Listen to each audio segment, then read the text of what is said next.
The Challenges of Male Friendships. Christopher Beamer, a 75-year-old Brooklynite, is impressed with how well his wife, Carol, maintains friendships with other women and wonders why this valuable benefit to health and longevity doesn't come so easily to men. Among various studies linking friendships to well-being in one's later years, the 2005 Australian longitudinal study of aging found that family relationships had little if any impact on longevity, but friendships increased life expectancy by as much as 22%. Mr. Beamer urged me to explore ways to promote male friendships, especially for retired men who often lose regular contact with colleagues who may have similar interests and experiences.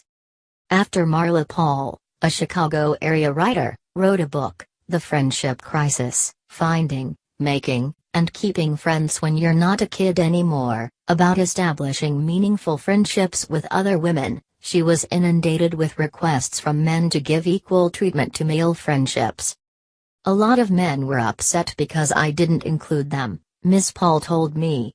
"They felt that making and keeping friends was a lot harder for men, that close friendships were not part of their culture.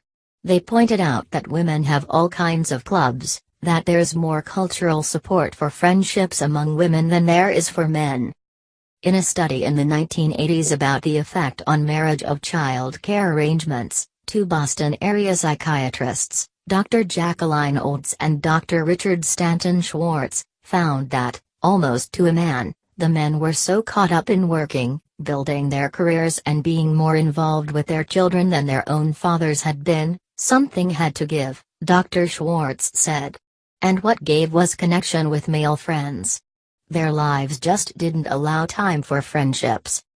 In their book, The Lonely American, Drifting Apart in the 21st Century, the doctors, who are a husband and wife team, noted a current tendency for men to foster stronger, more intimate marriages at the expense of nearly all other social connections. When these men are older and work no longer defines their social contacts, there's a lot of rebuilding that has to be done if they are to have meaningful friendships with other men, Dr. Schwartz said in an interview. From childhood on, Dr. Olds said, men's friendships are more often based on mutual activities like sports and work rather than what's happening to them psychologically. Women are taught to draw one another out, men are not.